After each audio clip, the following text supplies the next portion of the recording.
The story of a kingdom's rise and fall often begins not on the battlefield, but in the quiet chambers of a palace, where vows are spoken, alliances sealed, and destinies intertwined.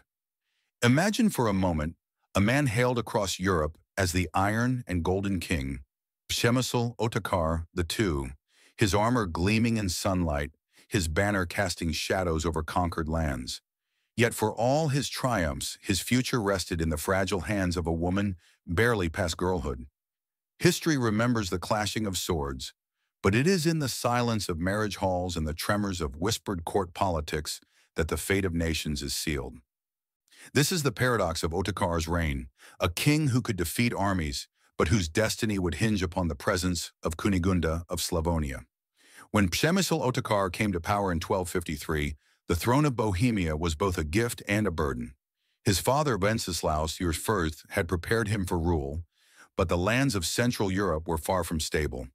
Hungary looked westward with ambition, Austria lay vulnerable after the extinction of the Battenberg line, and the Holy Roman Empire was fractured in the long interregnum following the death of Emperor Frederick II. Otakar rose at a time when borders were fluid, crowns were contested, and every decision carried the weight of entire kingdoms. His youth was his greatest weapon, for he carried not the fatigue of compromise, but the fire of conquest. Yet the fire of conquest requires fuel, and in the 13th century, few resources were more valuable than marriage. Otakar's first union was with Margaret of Babenberg, a woman nearly twice his age, sister of the late Duke Frederick II of Austria. She was no blushing bride, but the last vessel of Babenberg legitimacy. Through her, Otakar seized Austria and Styria, lands that would form the foundation of his Central European empire. The marriage was practical, shrewd, and utterly devoid of passion. Court whispers noted the oddity of a vigorous young king wed to a weary widow. Nobles smiled politely as Margaret appeared beside him, a living relic of dynastic necessity. But legitimacy, born of parchment and ceremony, rarely breeds loyalty. For all the territorial gains Margaret provided, she gave Otakar no heir. A dynasty without sons was a dynasty already trembling. His nobles, restless and wary, pressed him to consider his future. And beyond the walls of Prague, another royal house watched and waited, the Arpads of Hungary, powerful, proud, and dangerous. It was in this climate of tension that the name of Kunigunda of Slavonia first appeared in the Chronicles of Bohemia. She was a niece of Bela IV, King of Hungary, a man whose reign had been defined by catastrophe and resilience. The Mongol invasions of the 1240s had nearly annihilated his realm, leaving Hungary scarred and depopulated. Kunigunda grew up in a court rebuilding from ashes, where survival demanded cunning and strength. To be born into such a family was to carry both trauma and ambition. Her lineage was stained with fire, yet tempered by endurance. Kunigunda was young, barely in her teens when her name was first considered as a match for the Bohemian king. She possessed the qualities prized in dynastic marriage: noble blood, strategic connections, and youth fertile enough to promise heirs. But she was more than a pawn in the chessboard of kings. The memory of her grandfather, Andrew Tooth, who had fought and traveled on crusade, lingered in her identity. Her mother's kin carried the weight of Balkan and Hungarian alliances, and her upbringing in Slavonia, an often overlooked frontier of the kingdom, had taught her the precariousness of borders. She understood, in a way no sheltered princess could, that kingdoms were fragile and survival required adaptability. For Otakar, the prospect of marrying Kunigunda was more than a romantic escape from the sterility of his union with Margaret. It was a chance to secure peace with Hungary, his greatest rival to the south and east. The two kingdoms had clashed bitterly over Styria, culminating in the bloodbath at Kressenbrunn in 1260. Victory had been his, but victories against Hungary rarely lasted. He needed something sturdier than conquest. He needed a bond of blood. The decision was ruthless. Margaret, the aging duchess who had given him Austria's claim, was set aside. Papal approval, delicate but obtainable, was secured. For the Bohemian court, it was a moment of uneasy celebration. Their king was free to wed a younger bride, capable of bearing sons. For Austria, it was an ominous signal, a reminder that Otakar's grip on their lands, came not from love, but from relentless ambition. And so the stage was set for the arrival of Kunigunda of Slavonia in Prague. Imagine the scene. A young girl of noble blood, dressed in the rich fabrics of Hungary, stepping into a court both suspicious and curious. Around her, nobles weighed her every gesture, measuring not her beauty, but her utility. Would she bear a son? Would she soothe Hungary's anger? Could she survive the cold intrigues of Bohemia's aristocracy, who saw in her both salvation and threat? Kunigunda's youth made her vulnerable, but her presence altered the atmosphere of Prague. Where Margaret had been a political shadow, Kunigunda brought vitality. Her marriage to Otakar symbolized a new era, one where Bohemia might stand not only as conqueror, but as heir-bearer, where the future was no longer clouded by uncertainty. The chronicles tell us little of her thoughts, but one can imagine the quiet tremors of fear and determination within her, as she exchanged vows with a man celebrated as the strongest monarch of his age. This union, forged in politics, contained the seeds of both triumph and tragedy. In Kunigunda, Otakar found legitimacy not of documents but of life. She would give him children, heirs to continue the Přemyslid line. In Otakar, Kunigunda found both security and peril, a husband whose ambition was limitless, but whose pride would eventually bring ruin. Their wedding was more than a private event. It was a spectacle, a message sent to Europe. Bohemia and Hungary were bound by blood. Musicians played, courtiers feasted, and chroniclers recorded the pageantry. But beneath the golden banners and solemn oaths, history had already begun its silent march. Kunigunda was no longer a girl from the Hungarian frontier. She was queen of a kingdom whose power stretched across Central Europe. Her fate was now chained to the Iron and Golden King, and the battles he would fight would become the burdens she would bear. For Otakar, the marriage promised a future secured by heirs and alliances. For Kunigunda, it was the beginning of a life lived at the crossroads of ambition and survival. The crown she wore was dazzling, but it was also heavy, for it carried not only the weight of Bohemia, but the precarious hopes of peace between two restless kingdoms. And so, as the celebrations of their union faded into memory, the couple stepped into a world poised on the edge of transformation. The Iron King had found his young bride, the rose of Slavonia transplanted into the cold stone of Prague. Together they would shape the destiny of a region, their lives entwined in glory and grief. Yet even in this moment of triumph, shadows lengthened. The king's ambitions would not rest, and the queen's youth would soon be tested by the brutal realities of power. The tale of Přemysl Otakar and Kunigunda of Slavonia was no fairy tale. It was a saga where crowns were bought with blood, where love was entangled with politics, and where even the strongest walls could not shield them from the storm that loomed on the horizon. Power in the 13th century was never static. It shifted like river currents, surging through valleys of ambition and crashing against the rocks of betrayal. Přemysl Otakar, newly secured in his marriage to Kunigunda of Slavonia, stood at the helm of these waters, determined to bend them to his will. The union had given him hope for heirs and a fragile peace with Hungary, but the iron heart of his reign demanded more than symbolic harmony. He wanted dominion.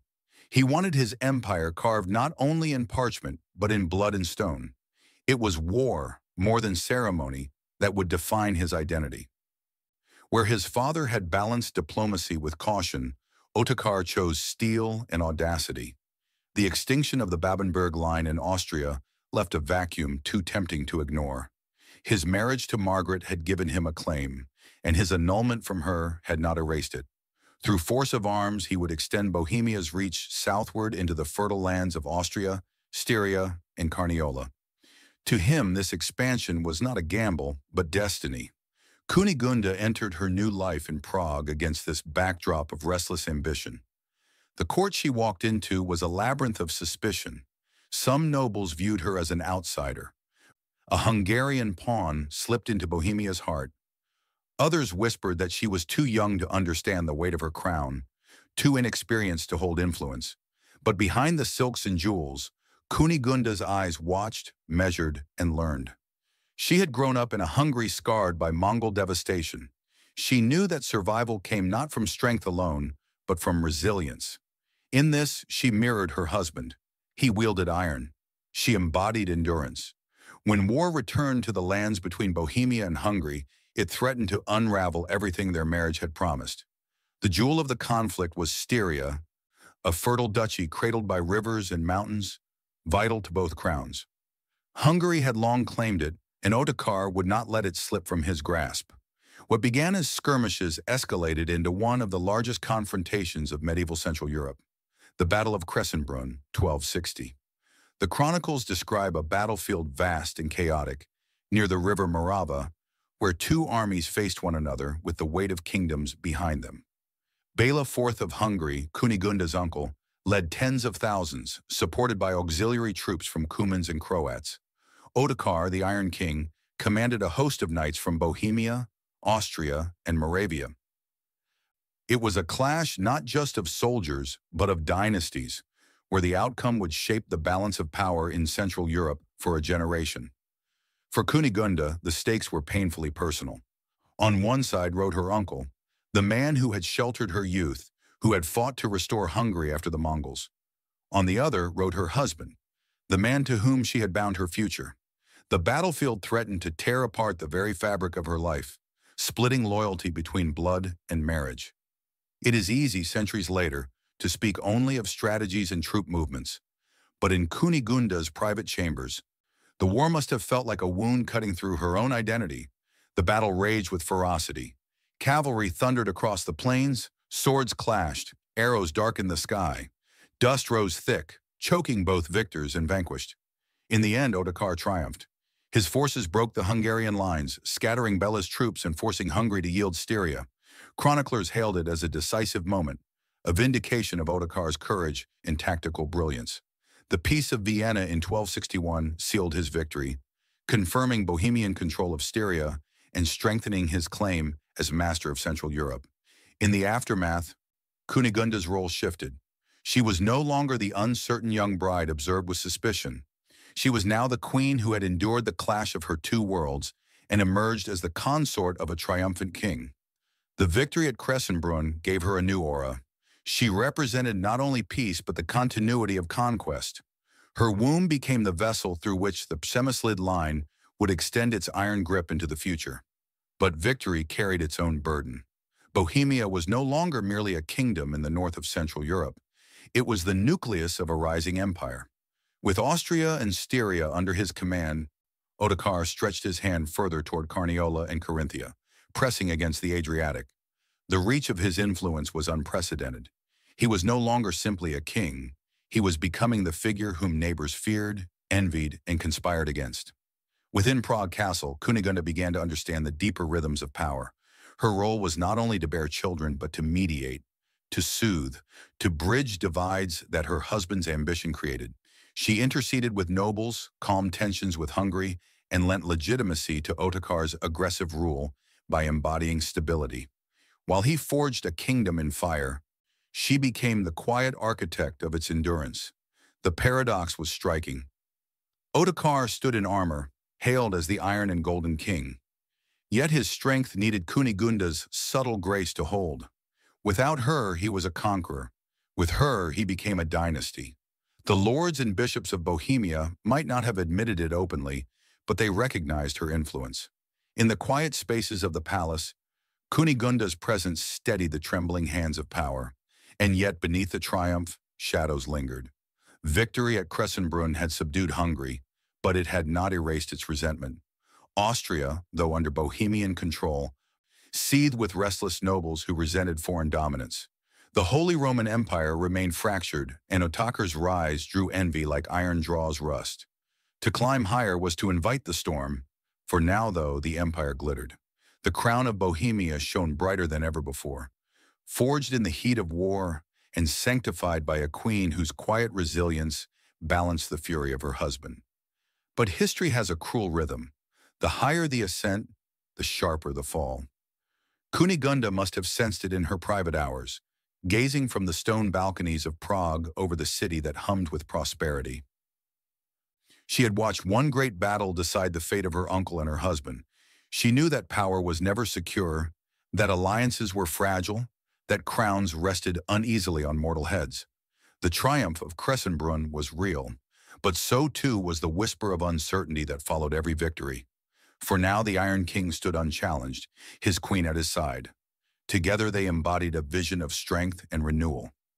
Yet as the fires of conquest cooled, the embers of envy and rivalry began to glow. The kingdom forged in fire would soon be tested in ways neither sword nor crown could easily withstand.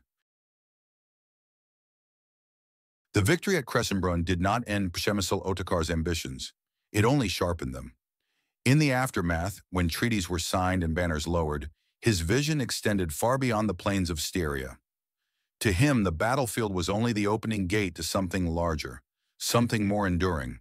He saw himself not merely as the king of Bohemia, but as the central figure in a new order of Central Europe. The mid-13th century was an age of dynastic fractures. The great Babenberg line had vanished in Austria. The empire of Frederick II had collapsed into an interregnum where German princes quarreled without unity. Hungary, though formidable, was weakened by internal divisions and the long shadow of Mongol devastation. Into this vacuum, Otakar advanced with the precision of a master chess player. Through conquest, diplomacy, and marriage alliances, he wove together a domain that stretched from the forests of Bohemia to the salt waters of the Adriatic. Austria, Styria, Carniola, Carinthia, each fell within his sphere of influence. His authority reached into lands once thought beyond Bohemian grasp. In Vienna, his presence was felt in the markets and in the councils. In Carniola, his hand touched the mountain passes that led to the sea.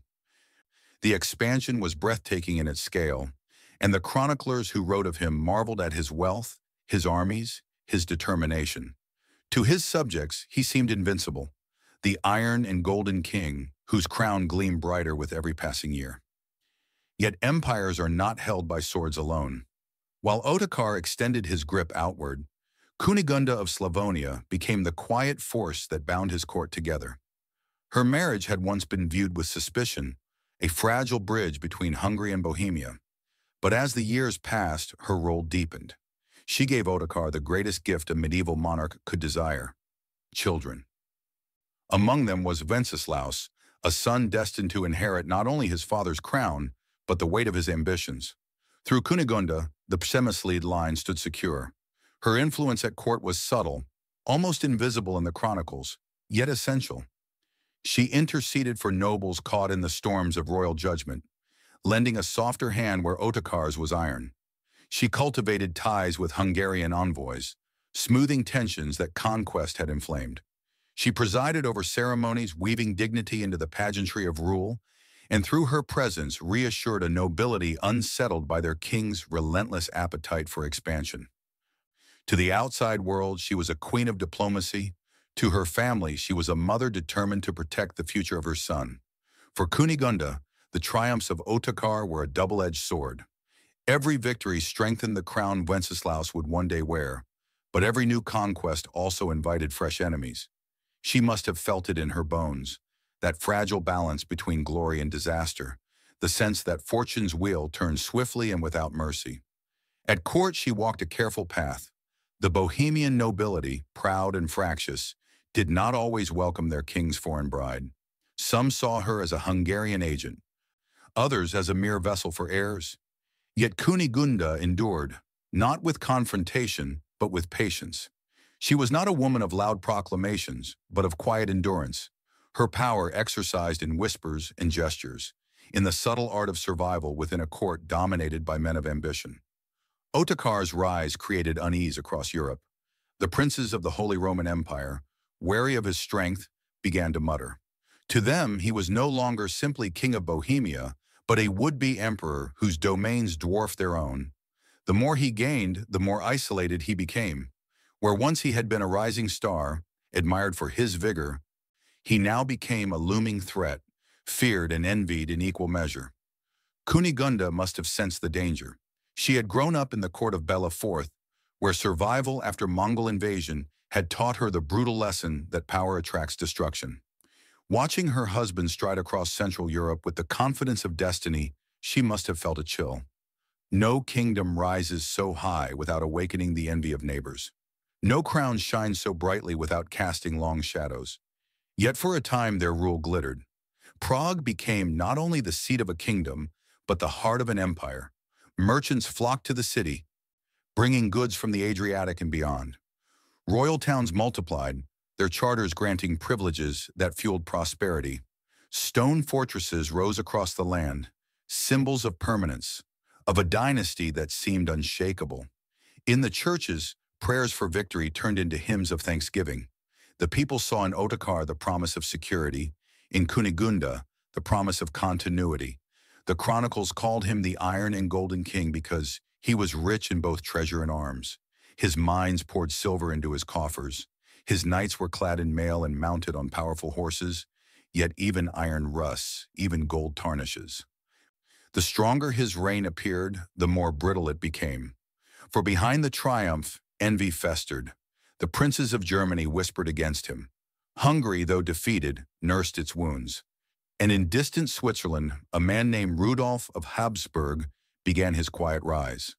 A rival who would one day seize everything Otakar had built. For now, though, the empire stood tall. Otakar's web of thrones stretched across Central Europe, bound together by force, ambition, and the presence of a queen who lent grace to his power. Kunigunda had come to Prague as an outsider, a young bride unsure of her place. Now she was the mother of heirs, the mediator of quarrels, the living bridge between rival dynasties. She was no longer simply Kunigunda of Slavonia. She was Queen Kunigunda of Bohemia, the rose planted at the heart of the Iron King's empire. And yet, even as they celebrated their triumphs, the future pressed against them like an approaching storm. The higher they climbed, the more dangerous the winds became. For in the 13th century, crowns were not anchors. They were invitations. Invitations to envy, to rivalry, to betrayal. The Iron King had spun his web across Europe, but every web, no matter how intricate, trembles when enemies gather at its edge. As the 1260s drew on, Přemysl Otakar no longer seemed merely a conqueror of provinces. He was becoming an architect of permanence. The clamor of battle had not faded entirely, but victory allowed him to turn his gaze inward, toward the shaping of a kingdom that would outlast him. For a man forged in war, it was an uneasy transition. To conquer was to seize quickly. To build was to endure patiently. Yet Otakar, with the instinct of a ruler who understood the fragility of power, devoted himself to the construction of stone, law, and order. Across Bohemia and his extended domains, fortresses rose like monuments to his will. Bezdez, with its soaring walls and commanding position, stood not only as a military bulwark, but as a statement. Here was a king who could etch his power into the landscape itself. Piszek and Policzka became royal towns, their privileges recorded in parchment charters, their streets humming with trade, their bridges of stone spanning rivers that had once divided villages. The famous stone bridge at Piszek, still standing centuries later, was begun in his reign, a structure that spoke of confidence in continuity. These projects were not merely practical, they were declarations, visible reminders that Otakar's empire was not ephemeral conquest, but enduring foundation. To the people, the rising walls brought security. Markets bustled under their shadow, merchants carried salt, grain, and cloth along roads now guarded by law. Otakar had issued decrees against lawlessness, punishing nobles who harbored bandits, ensuring that trade routes remained open. To the burghers, the king was not only a warrior, but a protector. To his nobles, however, these projects carried a sharper edge. Every fortress, every stone bridge, every royal town charter signaled the strengthening of royal authority at the expense of aristocratic independence. They saw the walls not as protection, but as chains, hemming in their privileges with stone and law. For Kunigunda, the world of fortresses was both sanctuary and prison. She had entered Bohemia as an outsider, watched suspiciously by nobles and envoys, but within the fortified heart of Prague Castle, she found a space where her influence could slowly grow. The castle was a city within walls, its great halls echoing with the steps of courtiers, its chambers perfumed with incense and heavy fabrics. From its balconies, she could look across the rooftops of Prague, a city swelling under her husband's rule, and feel the paradox of her position. The walls kept her safe from enemies outside, but they also kept her bound to the rhythms of a court that demanded endless caution and sacrifice. She watched her husband change as the years passed. The charismatic warrior who had once charged into battle at the head of his knights grew heavier with responsibility, more deliberate in his manner, less willing to gamble.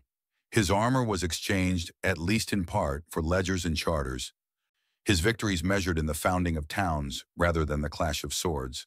To many this was wisdom, the maturation of a ruler. But to Kunigunda, it must have seemed a transformation tinged with distance. He was still the Iron King, yet now his iron was shaped into walls, bridges, and laws rather than into weapons. The silence of these fortresses carried a kind of metaphor. They were solid, imposing, mute guardians of a kingdom, and in them lay the duality of Otakar's reign. He sought to protect, to endure, but in doing so he built barriers not only against enemies, but also against his own people, and even against those closest to him. Kunigunda, young though she remained, must have felt the chill of that isolation. Her life became more ceremonial, more symbolic, as the machinery of state turned to stone and parchment. Yet she did not fade into irrelevance. Her position as queen gave her a platform in the ritual life of the kingdom. She presided at feasts, blessed foundations, and lent legitimacy to her husband's works. More importantly, she gave him heirs, anchoring the Przemyslid line with children who embodied both Bohemian and Hungarian blood. Wenceslaus, their son, was not just a boy in the nursery. He was a living bridge between dynasties, a promise to nobles and subjects alike that the dynasty would endure beyond the man who now seemed determined to cast his memory into the very landscape. The paradox of Otakar's fortresses became Kunigunda's paradox as well. The walls promised safety, yet they echoed with loneliness. She lived within grandeur, yet felt the weight of suspicion from nobles and their relentless expectation to produce stability through her children. Her life was gilded, but the cage was real. Meanwhile, Europe was watching. The sight of a Bohemian king whose influence reached the Adriatic alarmed neighboring powers. To some, his fortresses were not symbols of stability, but of encroachment. To the electors of the empire, they were warnings that Otakar's ambitions stretched toward the imperial crown. The more permanent his presence became in Austria and Styria, the louder the murmurs grew in Germany and Hungary. But Otakar, surrounded by his stone walls, paid little heed to whispers. He believed he was building a kingdom unassailable, a dynasty invincible. Kunigunda, in her quiet way, must have sensed the flaw in this belief. She had lived through Hungary's near destruction by Mongols. She knew that no walls could keep out envy, betrayal, or fate. Still, she stood by him, fulfilling her role as queen, as mother, as mediator, even as the fortresses multiplied around her. The silent fortress thus became the emblem of their reign, strong, imposing, and enduring, yet also isolating, cutting them off from allies and sowing unease among nobles. In the stone of Bezdez, in the arches of Pisek, in the towers rising above Prague, one can still see the shadow of Otakar's ambition. They were built to last centuries, and in many ways they did. But the man who built them, and the queen who lived within them, would soon discover that stone can protect against swords, but never against the turning wheel of history. By the early 1270s, Przemysl Otakar seemed untouchable. His dominions stretched farther than any Bohemian king before him, reaching from the heart of Prague down to the shores of the Adriatic. Merchants carried his coin, fortresses bore his seal, and nobles across Central Europe whispered his name with a mixture of envy and dread. He had become the embodiment of power, the Iron and Golden King, standing at the very center of the interregnum that had left the Holy Roman Empire without a true emperor for decades. And yet, in the moment when his grasp reached highest, the foundations of his empire began to tremble. In 1273, the electors of the empire were called upon to choose a new king of the Romans, the man who would stand as heir to Charlemagne's mantle and, in time, wear the imperial crown. To Otakar, there was no doubt who that man should be. His wealth was unmatched, his armies proven, his domains vast. He imagined his coronation as destiny fulfilled, the culmination of years of conquest and careful statecraft. Kunigunda, too, must have felt the gravity of the moment. Her husband, already king in fact, sought to become emperor in title, and she would stand as empress beside him, their son Wenceslaus one step closer to inheriting not just a kingdom, but a trans-European empire. But politics is rarely kind of certainty. The electors, wary of Otakar's power, turned their eyes instead to a man of modest stature and unassuming lineage.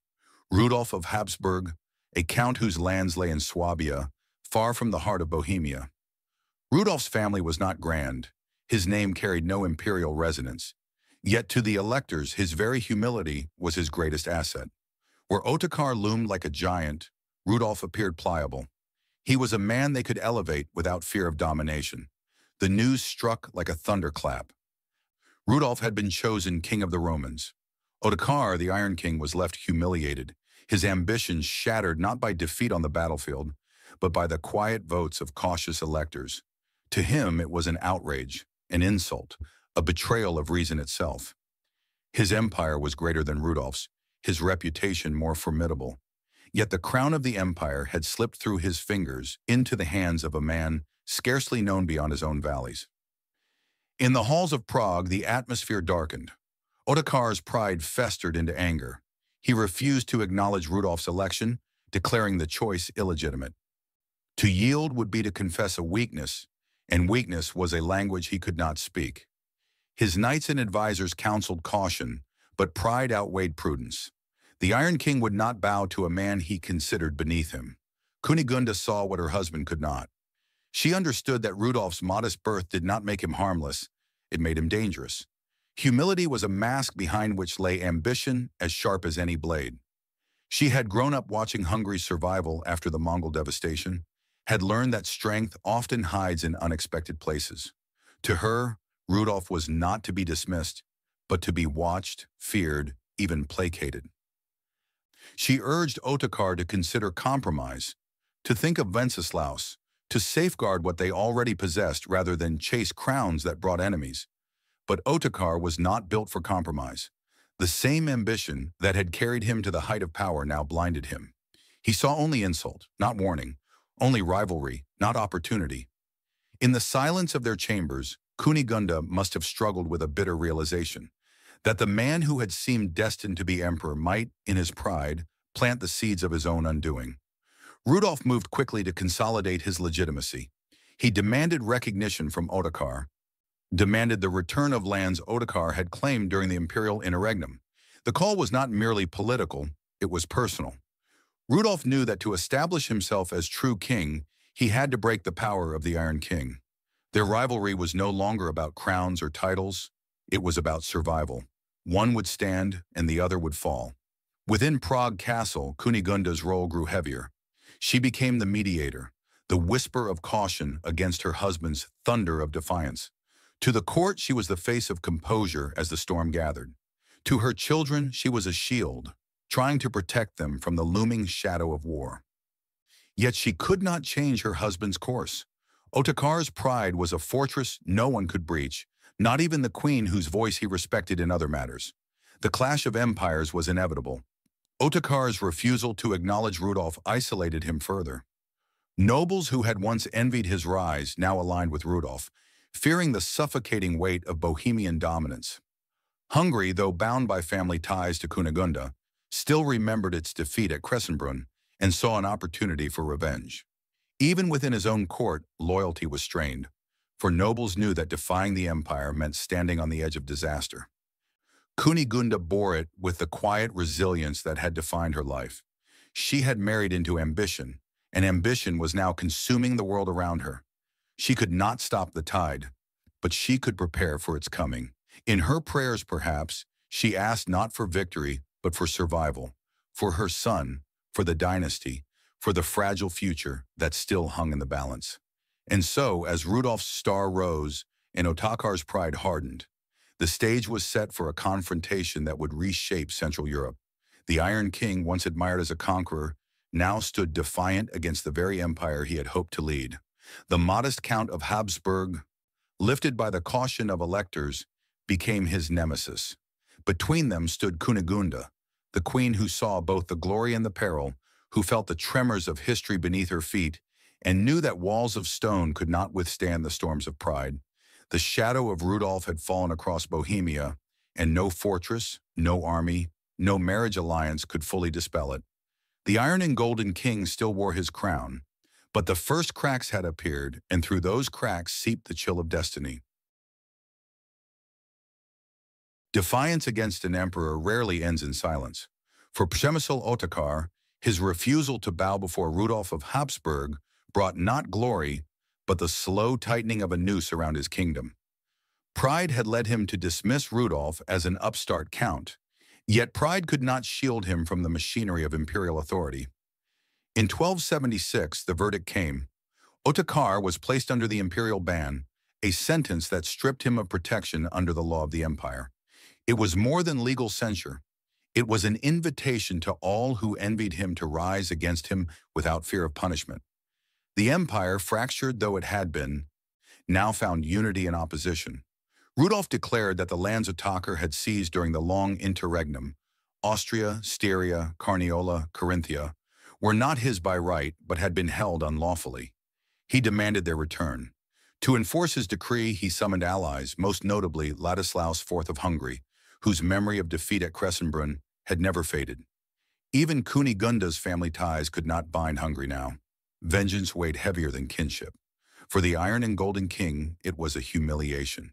His empire, built through years of war and marriage, was suddenly treated as if it had been nothing but stolen ground.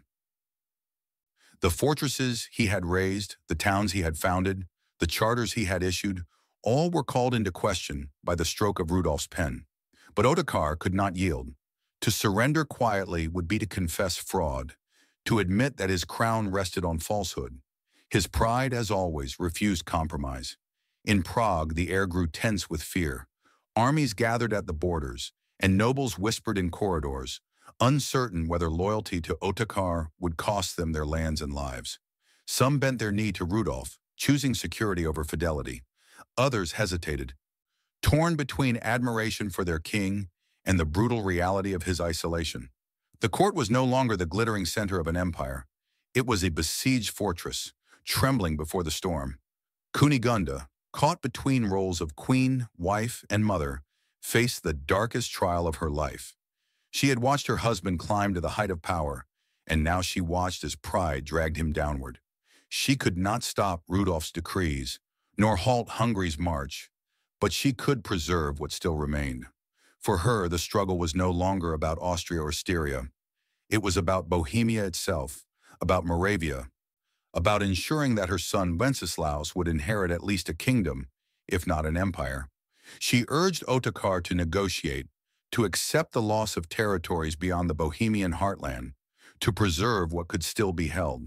To her, the empire was a dream already slipping away.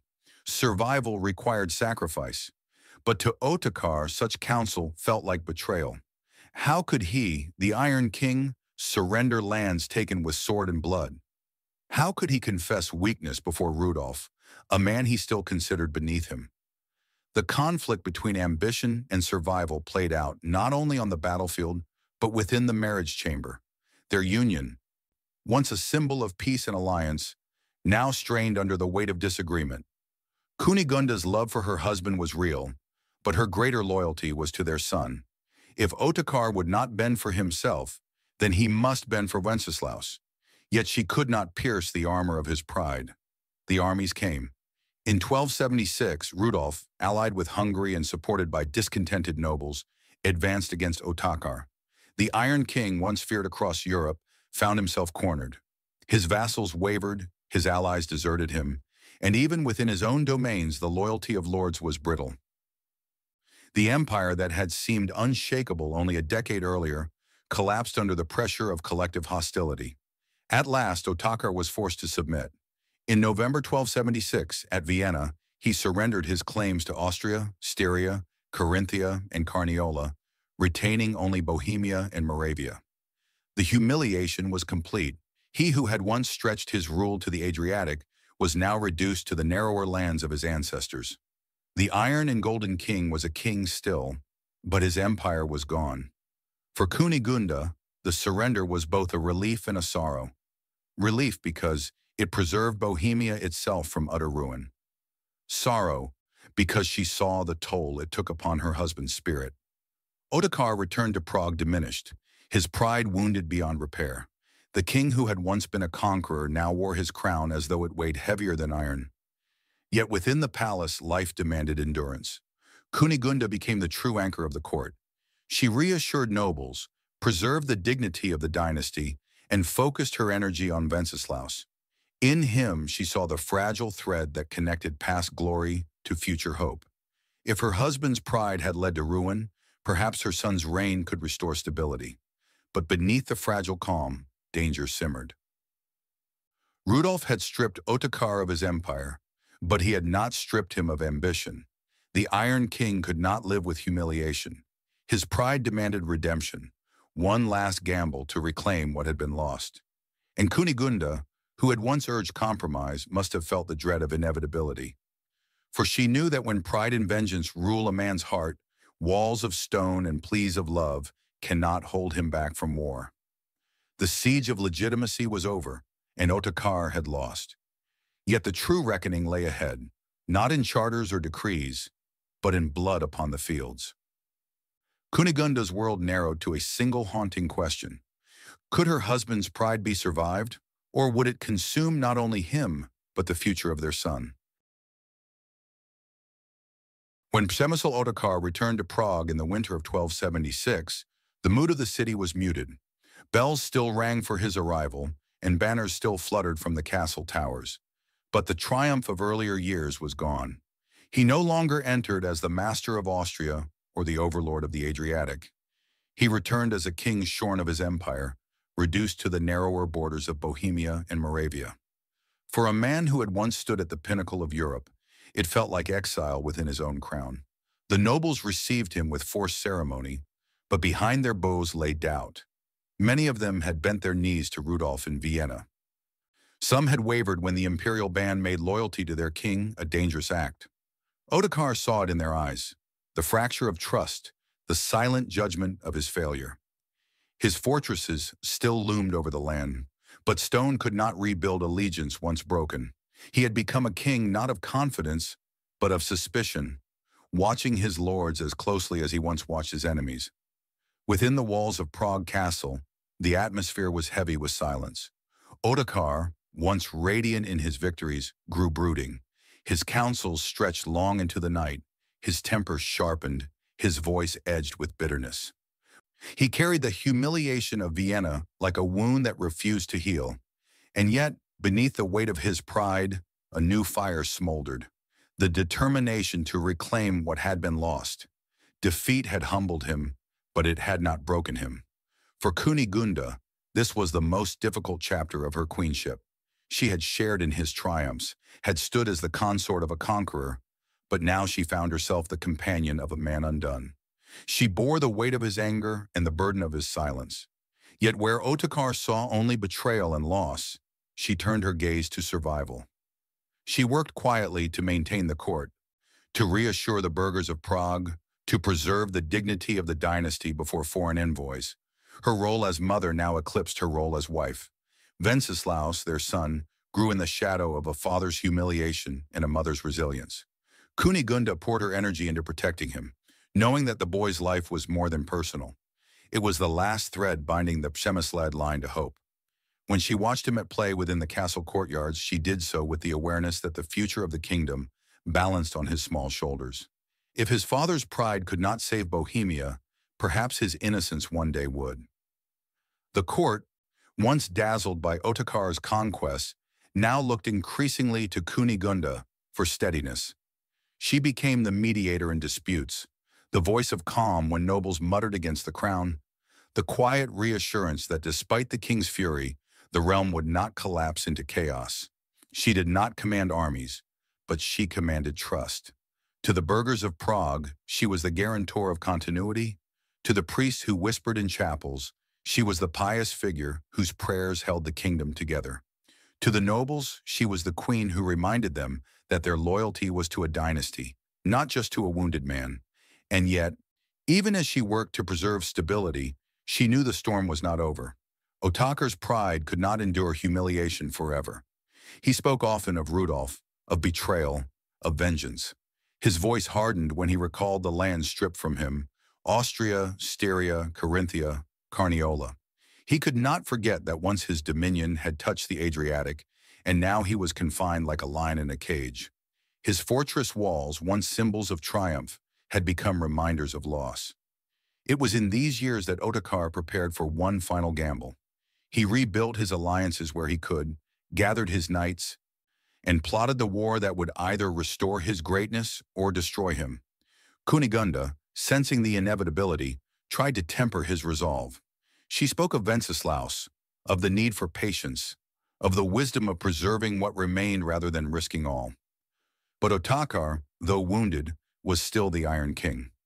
Pride was the steel of his soul, and compromise the rust that would corrode it. He could not, would not, accept a life defined by surrender.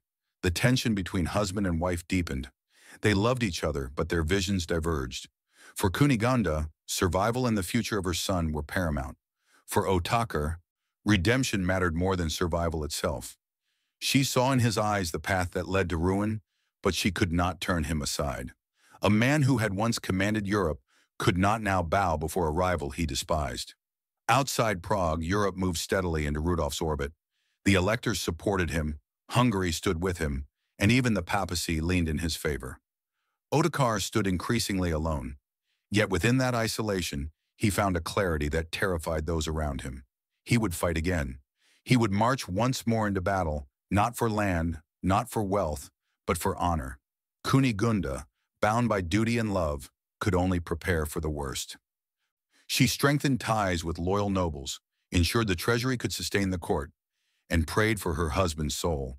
In private moments, she must have feared not only his death, but the collapse of the dynasty itself. If he fell, would Wenceslaus inherit a kingdom or a ruin? Would the Přemyslid line be remembered as conquerors or as the family that reached too high and lost everything? Thus the Iron King, diminished but unbroken, prepared for one last campaign. And Kunigunda, the Rose of Slavonia who had once brought peace through marriage, found herself bracing for the storm that no marriage could prevent. Their fates were entwined, their love tested by pride and survival, their dynasty poised between endurance and annihilation. The king who once ruled half of Central Europe was now a king in exile of power. Yet even in exile, lions dream of the hunt, and Otakar's dream was vengeance. The summer of 1278 descended heavy with heat and tension, the air thick not only with the dust of parched fields, but with the sense of inevitability. For 2 years, Přemysl Otakar had lived in the shadow of humiliation, stripped of Austria, Styria, Carniola, and Carinthia, reduced to the narrower confines of Bohemia and Moravia. Yet humiliation was not a language he could endure. To yield had been agony, to live without redemption was unbearable. His pride demanded one last gamble, a reckoning that would either restore him or end him. That reckoning came on the wide plain of Marchfeld, near the villages of Dürnkreut and Jedenspeigen. There, between the river March and the distant horizon, armies gathered like storm clouds. On one side stood Otakar, the Iron and Golden King, his knights armored in steel, his banners emblazoned with the Lion of Bohemia. On the other stood Rudolf of Habsburg, the man whom Otakar had once dismissed as a provincial count, but who now wore the crown of the Romans. With him came allies, most dangerously, Ladislaus IV of Hungary, bound not by blood but by vengeance. In the days before the battle, Prague Castle was a place of dread. Kunigunda, who had watched her husband's pride harden into defiance, pleaded with him to reconsider. She spoke of Wenceslaus, of the need for patience, of the wisdom of safeguarding Bohemia's core rather than risking everything on foreign soil. Her words were urgent, born of fear, but they struck against iron. Otakar listened, yet his eyes burned with the same fire that had carried him from youth to empire.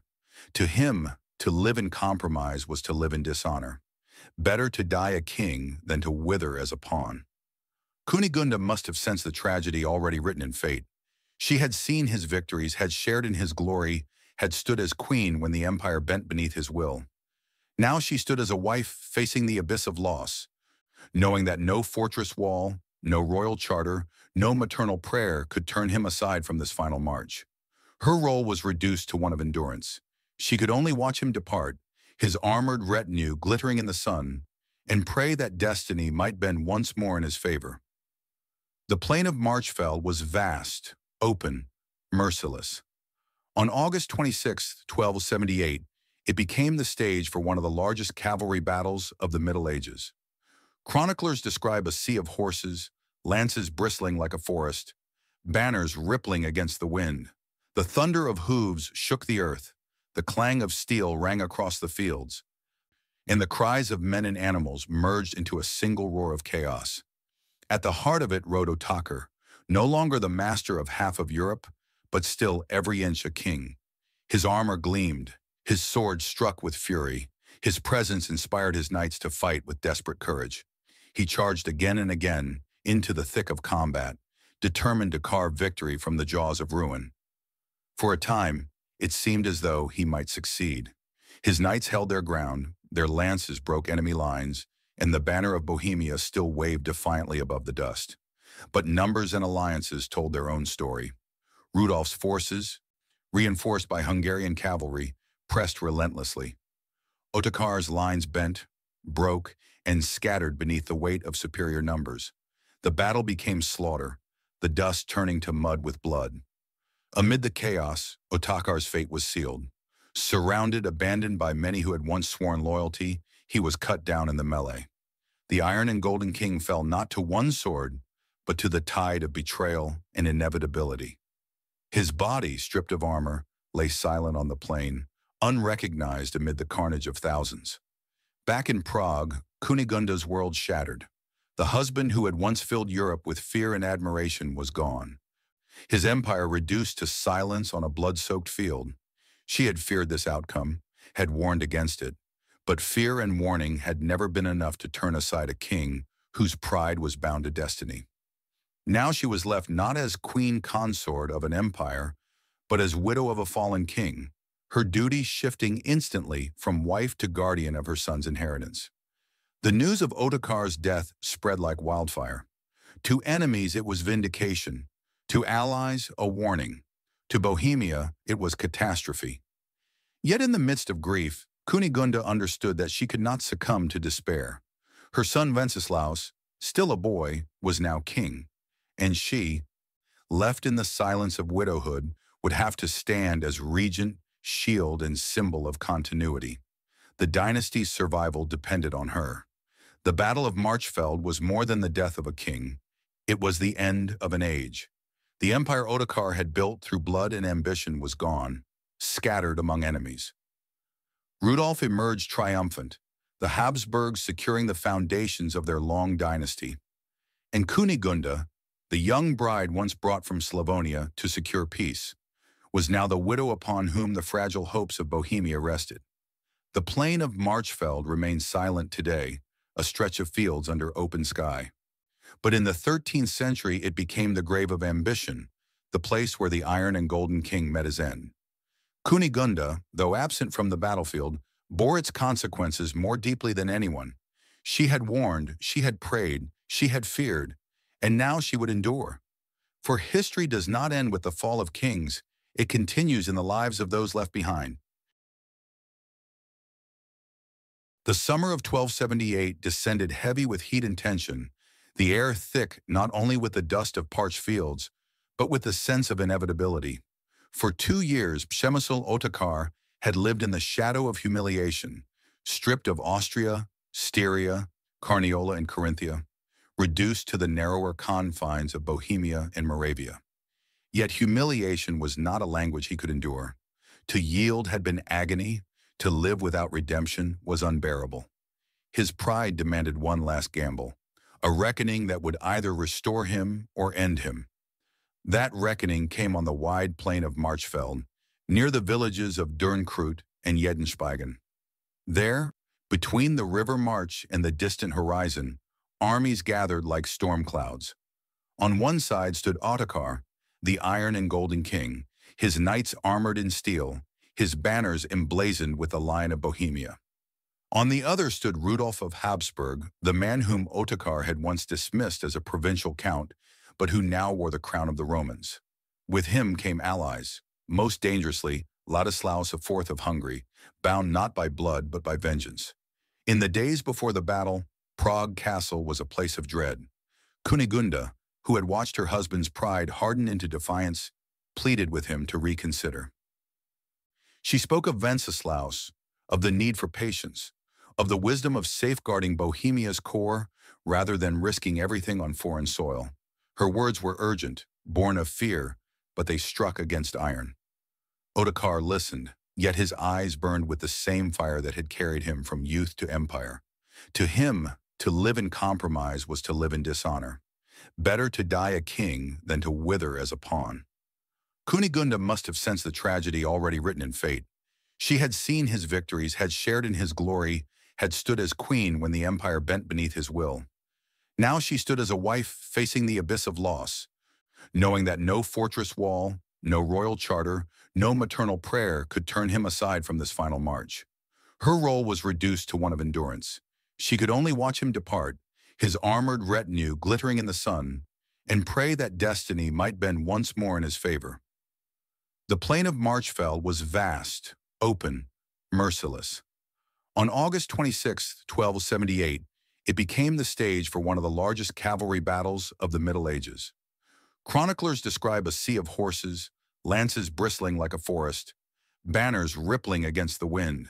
The thunder of hooves shook the earth, the clang of steel rang across the fields, and the cries of men and animals merged into a single roar of chaos. At the heart of it rode Otakar, no longer the master of half of Europe, but still every inch a king. His armor gleamed, his sword struck with fury, his presence inspired his knights to fight with desperate courage. He charged again and again into the thick of combat, determined to carve victory from the jaws of ruin. For a time, it seemed as though he might succeed. His knights held their ground, their lances broke enemy lines, and the banner of Bohemia still waved defiantly above the dust. But numbers and alliances told their own story. Rudolf's forces, reinforced by Hungarian cavalry, pressed relentlessly. Otakar's lines bent, broke, and scattered beneath the weight of superior numbers. The battle became slaughter, the dust turning to mud with blood. Amid the chaos, Otakar's fate was sealed. Surrounded, abandoned by many who had once sworn loyalty, he was cut down in the melee. The Iron and Golden King fell not to one sword, but to the tide of betrayal and inevitability. His body, stripped of armor, lay silent on the plain, unrecognized amid the carnage of thousands. Back in Prague, Kunigunda's world shattered. The husband who had once filled Europe with fear and admiration was gone. His empire reduced to silence on a blood-soaked field. She had feared this outcome, had warned against it, but fear and warning had never been enough to turn aside a king whose pride was bound to destiny. Now she was left not as queen consort of an empire, but as widow of a fallen king, her duty shifting instantly from wife to guardian of her son's inheritance. The news of Otakar's death spread like wildfire. To enemies it was vindication, to allies a warning, to Bohemia it was catastrophe. Yet in the midst of grief, Kunigunda understood that she could not succumb to despair. Her son Wenceslaus, still a boy, was now king, and she, left in the silence of widowhood, would have to stand as regent, shield, and symbol of continuity. The dynasty's survival depended on her. The Battle of Marchfeld was more than the death of a king. It was the end of an age. The empire Otakar had built through blood and ambition was gone, scattered among enemies. Rudolf emerged triumphant, the Habsburgs securing the foundations of their long dynasty. And Kunigunda, the young bride once brought from Slavonia to secure peace, was now the widow upon whom the fragile hopes of Bohemia rested. The plain of Marchfeld remains silent today, a stretch of fields under open sky. But in the 13th century it became the grave of ambition, the place where the Iron and Golden King met his end. Kunigunda, though absent from the battlefield, bore its consequences more deeply than anyone. She had warned, she had prayed, she had feared, and now she would endure. For history does not end with the fall of kings, it continues in the lives of those left behind. The years after Marchfeld moved not with the fire of conquest, but with the weary persistence of survival. Przemysl Otakar was gone, his empire shattered, his pride extinguished in the dust of battle. Yet history did not end with his fall. It continued in the quiet resilience of the woman who had once been his bride, then his queen, and now his widow. Kunigunda of Slavonia bore the weight of Bohemia's future upon her shoulders. She had no army to command, no crown upon her own head, no banners to wave. Yet she possessed something more enduring, the will to endure when endurance was all that remained. Through her, the Przemyslid line was not broken. Through her, Wenceslaus II grew to maturity, and with his reign the dynasty found a fragile renewal. To the chroniclers of the time, Otakar was remembered as the Iron and Golden King, Rex Ferreus et Oris, because his wealth glittered and his knights thundered. But iron, no matter how strong, can shatter when struck. Gold, no matter how bright, can be tarnished by envy. His empire was magnificent, yet fleeting. His castles still stood, but his dominions slipped away like sand between fingers. His story became a lesson in the peril of ambition, in the dangers of climbing too high where the air is thin and the fall inevitable. Kunigunda's legacy was of a different kind. She was not remembered for conquest, but for survival. Where her husband sought glory, she sought continuity. Where he grasped for the imperial crown, she grasped for her son's future. In the stillness of Prague Castle, she wove together the fragments of a kingdom left in ruins, reminding nobles of loyalty, reassuring burghers of stability, preserving the fragile core of Bohemia against collapse. Her reign as widow and regent lacked the glamour of battles won, but it bore the quiet triumph of endurance. It is tempting to see their lives as opposites, the Iron King and the Rose of Slavonia, one broken in pride, the other bending yet unbroken in grief. But together they reveal a deeper truth. Kingdoms are not built only by the clash of swords, they are sustained by those who hold fast when swords fall silent. History often crowns warriors, but it endures through the hands of those who survive them. As Wenceslaus II grew into his kingship, he inherited both the brilliance and the burden of his parents. From his father he received the memory of ambition, the sense that Bohemia could rise to greatness. From his mother he inherited the lesson that survival is its own form of victory. His reign would carry both shadows, and through him the Przemyslid line lived on, fragile, contested, but alive. The story of Przemysl Otakar and Kunigunda of Slavonia is more than the tale of a king's rise and fall. It is a parable of power and endurance, of ambition and survival, of iron and rose. Otakar's glory ended on the battlefield, cut short by betrayal and pride. Kunigunda's glory never marched in armor, never glittered in sunlight. It endured quietly, in candlelight vigils, in whispered bargains, in the steady hand that guided a boy to his throne. And so the curtain falls with paradox. The strongest king of his age was destroyed by the weight of his own pride, while the young bride he once married for politics outlived him and preserved the legacy he left in ruins. The Iron King fell, but the rose endured. In that contrast lies the lesson of their time, and perhaps of all times. Steel can shatter in an instant, but the rose that bends to the storm endures beyond the grave.